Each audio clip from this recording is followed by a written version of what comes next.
What's going on? You're tuned in to another Six Visions exclusive interview. My name is Sik Saleem, and I'm not even going to say I'm back because it's been a long time between the last one, and I don't even know when the next one's going to be, to be honest with you. But I hit up Buggie, who's my guest today. What's up, brother? Not much, man. We chilling. I hit up Buggie. I'm like, dude, I want to come back with this, so I want my first interview to be back, I guess, to be with you. So thank you for coming. Thank you for coming, man. Thanks for having me. All right. I have a lot to talk to you about because I've seen your catalog, and the first thing I noticed was all your songs were released in 2021. Yeah. Are you a new artist? Like, is this something you just started doing, or was it something you've been doing for a while? I've been taking it serious like the past 2 years, I would say. But I always been the type that was rapping and writing and into poetry and stuff ever since I was real young. Mm-hmm. But yeah, I started like hitting the studio and releasing music on all platforms about 2 years ago. Okay. So like 2020, 2021, and now 2022. So how old are you, if you don't mind me asking? I am 26. Okay, so you've been rapping, like you said, for a long time. But is it something that you always felt like you wanted to do? Is it something you just felt like you kind of just fell into? It was just a passion of mine ever since I was younger. I always liked music. I was always into music, R&B, rap type thing. I was a big fan of Michael Jackson when I was a young kid. So I was always dancing in the mirror and all that stuff. Yeah, so yeah. Do you dance, or do you just like? I used to dance, man. I used to, a little bit of all that in there, Yeah, it's a little bit of flavor. I'm rusty now, but that was my thing before. Yeah, I used to dance all the time. I used to want to be a dancer. Yeah. Damn. Okay. So have you ever thought about doing something like maybe like what Chris Brown does, like incorporating dance with your music, like getting back into dancing? Yeah, I do think about that sometimes. Yeah, but I don't know. So was it yes or no? I mean, we'll see what the future brings, but kind of I've been shifting more so towards like the recording aspect. But I wouldn't be opposed to it. Right. Yeah. I think that'd be hard. Yeah. I've never seen that. Yeah. Yet from here. So let's talk a little bit about your music though, because your style is very. For me, when I see it, I hear boom bap, but I also hear modern day hip hop, and I also hear R&B. So I'm like I hear a spectrum of genres that come from you. What genre do you feel you fit best in, and what genre do you feel best describes your style of music? I would say a mixture between R&B and rap. So I remember Spotify they categorized my music into something. I forget how they called it, like it's like pop rap or something like that. Interesting. Okay. So but yeah, I would say anything in the genres of R&B and rap type thing, if that answers your question. Yeah. So what about the whole boom bap style? Because for me, boom bap was like, that's when lyrics mattered. Yeah. It wasn't really about the beat. It was more so that's when lyrics mattered. And I hear a lot of lyrical side from you. Yeah. You know what I'm saying? Especially the multi-syllables and all that stuff. Like for me, that's kind of what I grew up on. In a way, right? So when I heard that, I was like, oh shit, like I fuck with this. Yeah. Actually, real quick, I'm going to diverge real quick because I just swore. I just want to get, is it swearing okay? You cool with it? Because I know you don't swear in your music at all. Oh, I'm cool. Yeah, I'm cool. Okay. Yeah. I'll get back to that in a second, though. Yeah. For me, like I said, I grew up on this, and so for me, it was something I was like, oh, this is dope. I really rock with this. So do you feel like writing multiple syllables, like going more the lyrical side, is that something like you enjoy doing? Because obviously it takes time to kind of come up with like words that rhyme with multiple syllables and all that type of stuff. Yeah. I mean, yeah. I don't know entirely what the question was, but I mean, yeah, I definitely enjoy doing. So basically, like, is that something that's like you have a passion for, like writing the multiple syllables? Yeah, yeah. Are you more into the like pop stuff, like? No, well, that's the thing. Like when it comes to rap, then I'm all in with like the lyrical. Like if we gonna rap, we gonna rap. Got you. Okay. And then, but also with like the R&B side, I'm not just like a flow. I'll be hitting the runs too. So it's like we gonna sing. So it's kind of like both of them on the far left and far right that I kind of bring together. Yeah.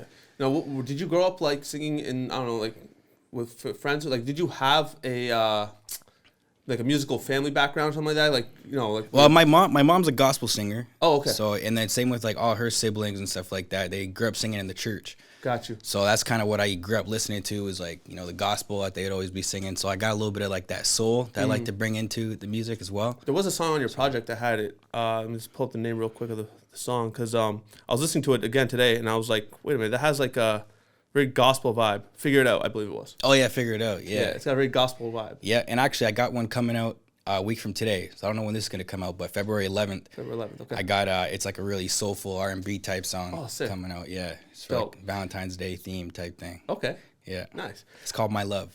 My Love. Is it about your love? Yeah. Yeah. So I could show it to you after this or whatever. Bet. We'll All right, give you a cool. little We'll do sneak that. peek. Yeah. Now, like I said earlier, I want to get into like the whole no swearing stuff. Does it have to do with the gospel background? Like what is that? What is your motive to not put any sort of curse words or anything in your lyrics? It's more so just, first of all, I never felt the need that, like, never felt like I had to swear in the music. Like, I can get my point across, because even if I'm being like aggressive and stuff like that, or if it's like a little bit of a diss here and there, I don't feel like I have to swear. If I feel like it's kind of like, it's like I put more thought into kind of, I don't know, I just feel like I never really had to. So like if I'm, because like, let's say I'm just, and I'll just say like, you know, I want to say this person's a and I'll, instead of just putting it like, oh, you a whatever, then I can kind of go around it, and I can kind of, you know, get a little more creative and say whatever. And if I swear, it kind of limits my audience, because if some people don't like swearing, then now I have to kind of censor it for them and all that. And then even when I was running some ads and all that, like I couldn't have swearing in it for certain playlists and stuff like that. So it kind of limited it. And then I got a bunch of kids, like people always videotaping me with their kids dancing to the music, or even like their grandma dancing and all that. So if it was really vulgar, then it's like, well, now I can't cater to them. Right. Whereas if I'm not swearing, I cater to everybody. Because even if someone does swear and they like swearing, it's like, well, they don't even notice that my music doesn't have swearing in it until you really point it out. Yeah, because same way with me. Like, I don't really notice it, because I'm not listening to a song being like, oh, do they swear here or not? Like, for me, it's just like, what's the overall vibe of the song? Yeah. Kang, who did the videos for you, he was rocking with me, and we're just talking and stuff like that, and he's just like, yo, by the way, you know he never swore in his songs, right? And I was like, there's no way. And so then I went back and I re-listened. I was like, holy crap. Like, I never even picked up on it. Yeah. Because for me, swearing just comes so naturally. Like, it's not that I do it unintentionally. It's just how I talk. It's how I grew up. So for me, it's just like, it's so hard to not pick up when it's not there. You know what I mean? Like, I could have sworn, like, I heard something. I had to have heard something. Yeah. You know, that's actually dope. So the whole thing with not swearing now, for catering to a new audience, do you feel like you have a, sorry, let me rephrase that. Your goal for your audience, basically, your target audience now, is it anyone and everyone, or are you kind of catering to like a sort of a niche crowd? I think the lyrical rap was a niche crowd. So my first set of singles were all like just lyrical rap, and then after maybe about like the 7th song or so, I started getting into a little more the singing aspect. So like the lyrical rap was that niche crowd, right? And then once I kind of got into the singing, making like more R&B type songs, then that kind of broadened it a little bit. Because then people that don't like all like the fast rap, now they're just bumping to like the R&B. So, okay. Yeah. Do you have a preference of like if you had to pick a crowd to like cater to? I mean, as long as it's in the hip hop family, it's kind of all the same to me. Yeah. So I don't really. I mean, I prefer not to be in a small little category. I'd like to be in the full, you know, hip hop genre. Yeah. So okay, I want to talk about like based off that, the full hip hop genre. Basically, you had features from Dizzy Wright. Yeah. You had features from Jarren Benton. Yeah. Kato produced a couple tracks, or I don't know how that worked out. But then you also got Game to to host a song on the project. And they swore a lot. They swore a lot. So, that's fair.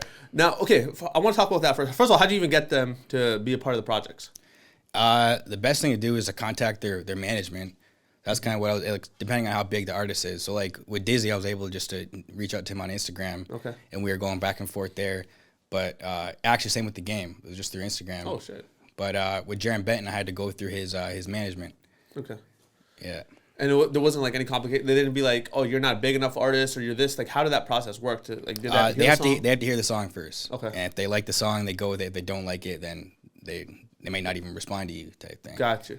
Yeah, because the one with Dizzy, bro, like, for me, as soon as I heard it, I was like... To me, it sounded like you were in the booth or in the studio with him, because that beat fit Dizzy so well. Yeah. Well, because I was always a big fan of Dizzy. Like, even when I was younger, I was a big fan of Dizzy, so I really wanted to get him on a track. So when I was making that song, I had him in mind for it. Gotcha. So I was kind of reaching out to him, saying like, "Hey man, I'm gonna have a track your way soon," and he was like, "All right, bet. Like, let me know." Yeah. So I sent it to him, and I remember I was talking to his management after, because he gave me the email for his management just to go through them, and he was like, they were like, "Okay." Like, I sent it, and they're like, "Okay, we're gonna have a verse to you by later today." And I was like, "Today?" Yeah. And I told him, I was like, "Well, take your time with it. I don't want anything rushed or whatever." And I didn't want no pre-recorded verse going to throw in. So I got a little worried. And they're like, "No, this is how Dizzy works. Like, when he's in the booth, he's there to just he bangs out verses like that." So I got that one the day up. That's nuts. Yeah. It kind of puts in perspective how like the work ethic of all these other artists is. That's nuts. Yeah. Holy shit. Yeah, he's a hard worker. Yeah, 100%. Did you follow him through Funk Volume and all that? Oh stuff? yeah. Okay, well, I'll talk about that in a second because that was my fucking. That was crazy for me. Yeah. That was a crazy era. Yeah. So the Jarren Benton thing now with him was the same process, same idea. You sent him the song, he had to hear it and all that stuff. Yeah. But him, I went fully through management. Right. With Dizzy, we were talking back and forth on Instagram. And so the thing with Jarren though is when he sent his verse back, did you feel like? Because when I heard it, I'm like, this is a more reserved Jarren Benton. Did you feel the same way?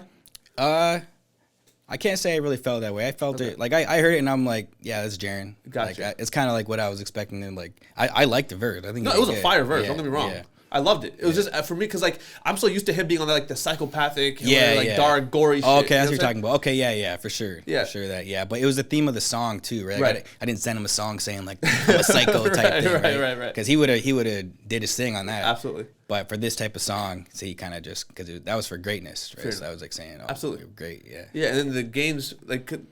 For me, it's so weird. Like growing up in Windsor, where it's like a city that no one really knows. It's such a small town. We're overlooked by Detroit and Toronto. Like, right, yeah. Hearing the game just simply say Windsor, Ontario out of his mouth was weird to me. Yeah, dude. Did you feel like how did why did you want him on that as opposed to like for example a feature or like something? I just because that was a song because that was when I was first working on it was my first EP, right? It was like a little mixtape I had. Yeah. So I wanted to get like an intro from so I wanted someone just to kind of talk on it, like this is Buggie from Windsor introducing whatever. Right. So and I was always a big fan of the game, of course, growing up too. So yeah, and I was able to just reach out to him on Instagram and he responded for that.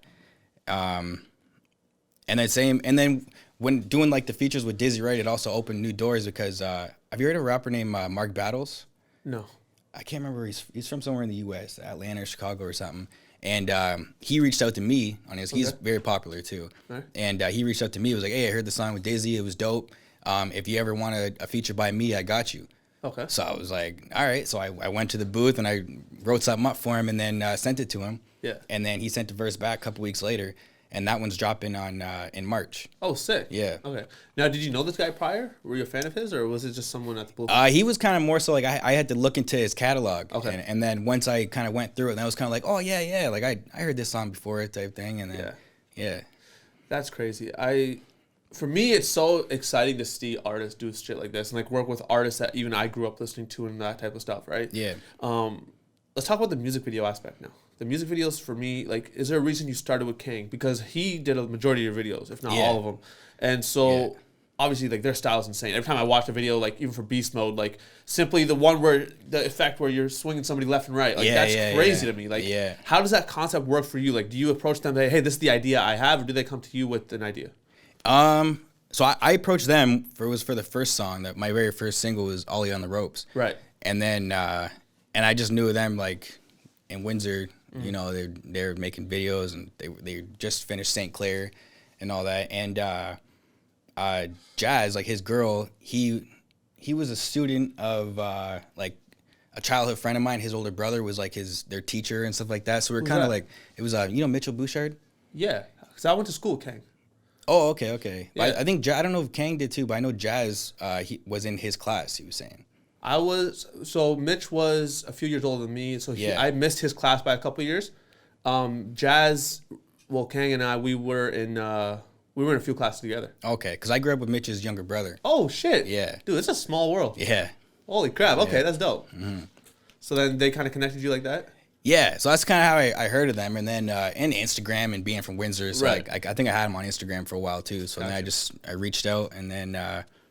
And I like to, because they're creative people, right? So I like to kind of be like, hey, what kind of ideas do you got? You know, let's brainstorm some things. And like, they're like, okay, yeah, we'll run a few things by you, and I'll even be like, hey, I had an idea, like I want to do this here. Yeah. And then I encourage them to run with it, right? Yeah. Because they're creative. So I was like, hey, I'll handle the music, and you want to handle like the video aspect and stuff like that. Yeah. So it was just really putting our heads together and all that, and it was cool working with them. Yeah. So yeah, they did my first the first seven songs, yeah. Because how it happened was in 2020 I dropped one song every month for the first 7 months. Right.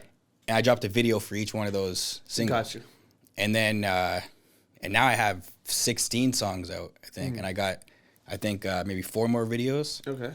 So yeah, they were the first people I was working with for that, and they set the standard for me. So they set the bar That's high. a high standard. Yeah. Holy shit, you can't go down from that. I know. Yeah. What are you gonna do now? Yeah. So now, man, I go out to London for a video. I did one in Toronto. I got coming soon. So. Now, how serious do you feel music is in your life as opposed to, for example, like, are you putting literally any and everything you have into this craft? Because for me, I see like talent, obviously, that like I haven't heard before. Like I said before, I haven't heard the whole lyrical rap. I haven't heard all this type of stuff from Windsor before. So to me, already that alone, you stand out, right? How much time are you actually dedicating to this craft to kind of say, this is all I want to do? Or is this still kind of like a hobby for you? I mean, I'm all in with it. But it's more so just something I really enjoy. Like I have fun with it. I don't really see it as work. Right. So I don't see it like I don't feel any pressure from it or anything. I don't feel like I have to do this, have to do that. It's more so just kind of like this is fun. And like the fact that I'm able to do this, that I have access to videographers and I have access to a studio where I can get high quality music and work with engineers and stuff like that. So it's I more so see it as like a privilege, like, yo, I'm able to do this right now. Like this is right up my alley. I'm like, let's do it. So I get excited just doing it. So it's but and I invested a lot of money into it too, right? It's not cheap to promote your music. Absolutely. So and the videos ain't cheap either. Yeah. So that's one thing I learned too, just being a part of this game, is like people come into here thinking it's all like, you know, peaches and cream, and then when you start doing it, it's just like, holy crap, it's expensive. Yeah, very expensive. The video I wanted to talk about was Follow Me. Yeah. Right, because I was on set you were for part that of that one. I was on set for that one. That was sick. Yeah. The energy I felt alone. Majority of those people were family members, correct? Yeah, they were almost all family. Yeah, there were a couple that weren't family. Yeah. But for the most part. It was all family. Yeah. Dude, I have not seen, I'm not even talking Windsor now, I'm talking in general. I have not seen that type of love and support for one another, period. Yeah. That was insane to me. Yeah. You know, the fact that they all came out to be a part of this video, the fact that they all support you, period, to be, in the music shit, like that's crazy. So how do you feel in general? Because I believe your brothers were in a few of your videos as well, right? Yeah, majority of them. They were majority of them, yeah. So now how do you feel like having this backing support? Like, are you thankful? Obviously you're thankful, but do you feel like, how do I word this? Because for me, I didn't have that support. Right. A lot of people I know didn't have that support. Yeah. How do you feel having that support system? Do you think it's like beneficial, or do you think in some ways or another it holds you back because now you have like family input, kind of being like, hey, maybe you shouldn't do this, maybe you shouldn't do that?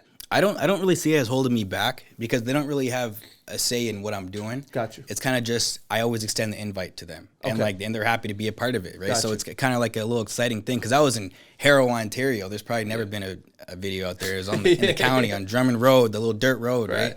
And my whole family lives on there. It's like all my uncles and stuff. Shit. That whole street, my family's on there. Oh, damn. Yeah, and it's my great uncles now. So like they're offspring, and I'm cool with like the cousins and all that. Right. So it was kind of, and like after that we had like a little cookout and all that. So, I remember that cookout was. You guys are so generous about that, man. Yeah. Come eat. That was fire. Yeah. So it was I just like having them be a part of it. I always like extending the invite to them. Right. So if I'm ever doing anything, and there was no pressure. It wasn't like you got to be there. We need a head count. Gotcha. It's like I just made a quick little Facebook group and invited the family like in the whole Harrow area and was like, hey, come out if you want to come out. Be there for this time. Yeah. So that's dope, man. Yeah. Now the feature you had on that, it was JM, I believe his name was. Yeah, he changed. He goes by Michael MC now. Okay. But then his name was JM. Yeah. His verse was fire. Yeah. Now, did you feel like collabing with a Detroit artist was like? Why'd you want to collab with a Detroit artist, for example? I mean, he reps Michigan a lot, but I grew up with him in Amherstburg.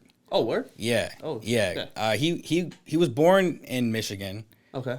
And then he came here when he was like grade 6 or something like that. And he's a little bit older than I was too. And I remember like playing baseball with him and all that. So like we grew up just being outside at the park and whatever. And then and I remember him always being interested in music and all that too. So we used to always meet up. And we were hanging out all the time, like every weekend. Yeah. Chilling in the garage, we had some beats playing. We were writing, and we always meet. We made a bunch of songs, and that's the only one that ended up coming out from it. But we had a bunch of them that was in the vault. Oh, I thought he was like Michigan native, lived there. I didn't know y'all know each other. Well, he works over there, but I know him from here. I know him from Canada for sure. Gotcha. Now, like you said, your whole family lives on that whole street, basically. Yeah. I remember we were shooting that shotgun for the video Follow Me. Yeah. That was my grandfather that was shooting it. Or no, I think it was my uncle that shot it, but it was my grandfather in the video that was supposed to be shooting. No, your grandfather shot it. Oh, he did shoot it? Your grandfather shot it. Okay. No, but for the sound. Oh, The I see what sound, you're saying. yeah. I think it was your Like, uncle. we made a couple shots. Because remember, Yeah. you had to get the proper sound for it. Yep. So it was my uncle that shot it. And then my grandfather had it, and he shot it for the video or something. Yeah. I was terrified. Yeah. I was so scared. Yeah. Like, I've been around guns. Mm-hmm. I've never actually heard like a shotgun. I've never been around shotguns. Oh, yeah? So my perception was this shit's gonna be fucking loud, bro. Yeah, and we shot that TV. Yeah, glass and all that. Yeah. That was terrifying, man. I'm not gonna lie to you. I was telling the Kang and his girl, I was like, guys, I'm fucking like scared. Like, it's not gonna be that loud. I'm like, I don't like. How do you know? Like, I was ready to like, I don't know. I was terrified. But your grandfather, he is a great character. Yeah. He gets right into it too. He's so being into it, bro. Yeah. I remember him like when we were doing the whole dancing scene at the end of the video. Oh, and yeah. he's waiting in his truck. He came in, yeah. Kang's like, here, just wait in the truck for a second, and then he pops in the shot. So, do you feel like having him like it's the same idea, right? To have him in the videos and stuff like that. It's not like you say, hey, Grandpa, you want to be a part of this video? It's more like he just wants to be in it or something. Yeah, I just kind of because he's in like maybe 3 or 4 of my videos. Yeah, he fits very well. Yeah, so it's kind of just like I like to include him. I like to include the family. I try to get my siblings in it, my close friends, my cousins, my grandparents, my uncle. Like the beginning of Follow Me is my uncle there that was doing the. He's like, hey, Buggie, you know. Yeah. He had that country accent. I remember that. There, yeah. So I always like including family, and I always want to be like that too. I never want to be the type that, you know, goes off and then pretends like they don't know anybody anymore. Of course. It's like I always want to keep the family involved. Important to have family close. Yeah. What's your future goals now, like that you have like coming? I know you have a few songs that you said are coming, but what are your overall goals, like big goals that you want to accomplish? Well, for short term, like I got a song dropping every single month this year, so that's gonna be a lot of content, and then like we'll have some more videos coming, and then but yeah, long term goals. I want to get more into performing because I had the one performance at what was it called? Primary Social Club. Okay. And so I want to do a little bit more of that. I was kind of waiting for COVID to cool off. Yeah. So hopefully by summertime, we're good to go for that. Right. And then, collaborate with more artists. And, maybe do some shows out of town. Do you have someone in mind that you want to do a show for? Like, for example, if you could open for somebody, who would it be? If I had to open for somebody, I don't know. He'd think I'd be good opening for. First person I thought it was J. Cole. I feel like that'd be- Oh yeah, J. Cole. Yeah, big name type thing. J. Cole. Yeah. You a fan of J. Cole like that? Like, yeah, I like heavy? J. Cole. J. Cole's one of my tops for sure. Okay. Yeah, I'm a Drake fan too, though. Yes, 100%. Yeah. 100%. I feel that. Yeah. That's so like your future goals like that. Do you have something in mind in terms of like a future like collaboration that you want to do with like a big artist? Is there an artist that comes to mind and said, "Hey, I want to have a track with him"? Because you got Dizzy, you got Jarren. It's like, where can we go from here? I don't really as of right now, just because I'm focusing on myself as an individual for the most part. Because I even had a couple people that was reaching out, wanted to collab, and I was like, I'm not doing collabs right now. I'm kind of just focusing on me. So my mindset right now is I'm not really looking to collaborate as of right now, because I already kind of did it, right? And I got one coming out, so it's like I'm cool in that. Gotcha. Now let me perfect myself, and then I'll get into collabs in the future once I'm ready for that. Gotcha. I just thought of somebody actually, Anderson .Paak. That would be. Oh yeah, Anderson Ooh. .Paak. That's Anderson what we .Paak. do a lot. Yeah. Ooh, I can hear you on Anderson .Paak, like Yeah. drum beat, dude. That'd be fire. Yeah, that's my answer, Anderson .Paak. Okay. Yeah, for sure. 100%. Now, just Anderson .Paak or Silk Sonic as a duo? Oh.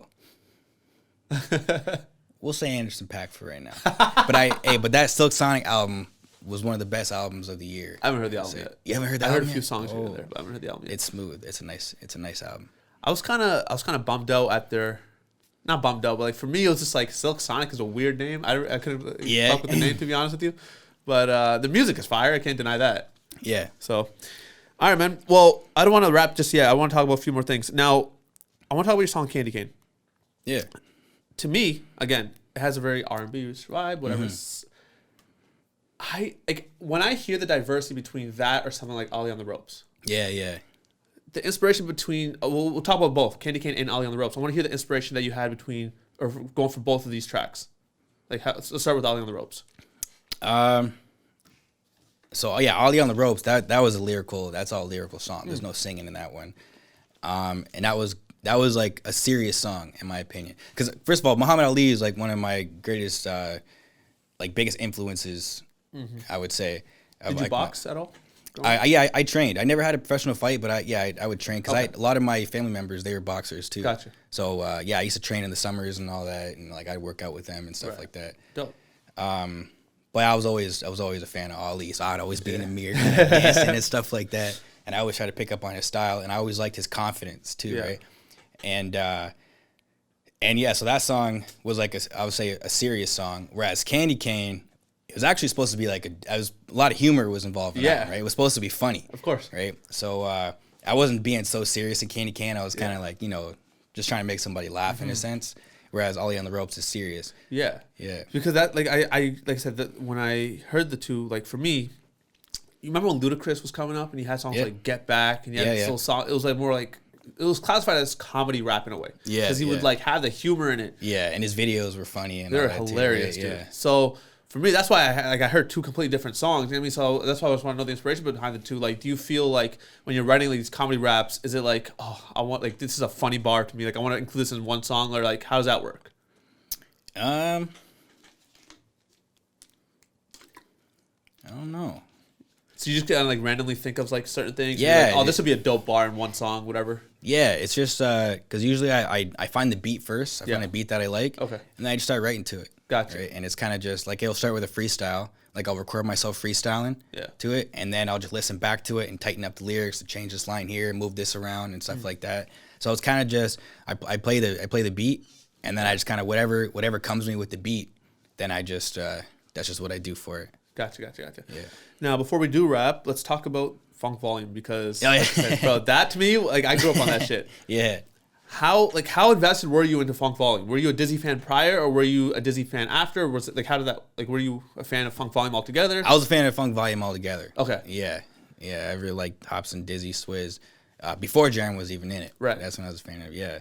Because I had a chance to see Hobson, and this is what I was so pissed. I had a chance to see Hobson in Detroit. I think this was 2012. Okay. And he was performing at St. Andrews Hall. Oh, okay. And I had a class. I finished class. The show was an hour away from I finished at 5. Show was at 6 or some shit.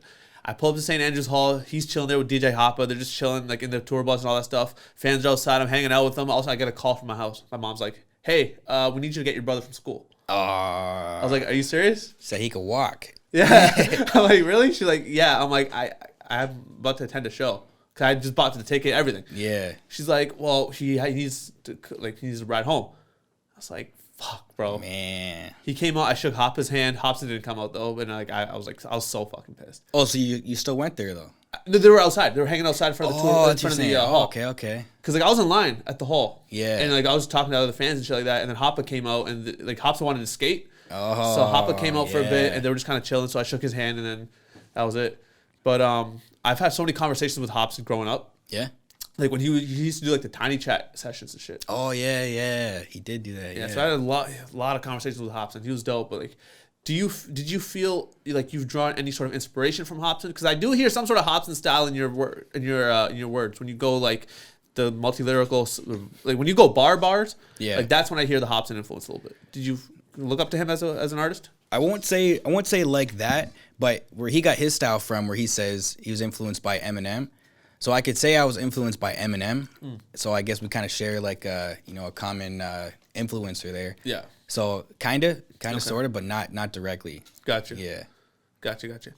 All right, man. Let's let them know where they can find you on social media and stuff like that. Buggie Bars. Yeah. Shout out for the merch. Thank you for the merch. Yeah. Buggie Bars. Can they get merch anywhere? Yeah, man. You gotta just hit my email for it. Hit your email for it. All right. No store, nothing like that? Or DM me. I mean, I got it on my website, buggiebars.com. I got it advertised. Yeah. But it's more so just like, hey, hit me up, man. Gotcha. I might even deliver it right to your house. Oh, shit. Yeah. Okay. Yeah. That's dope. All right, y'all. Thank you so much for listening. My name is Sik Saleem, and follow me on all the social media links in the description below. Buggie, I wish you the best, bro. And like, I'm a fan. I'm a fan for sure. Hey, likewise, man. And I'm watching all this, the whole journey is fucking sick to me. So I wish you the best, bro. And yeah, we'll catch you guys next time. Thank you for watching.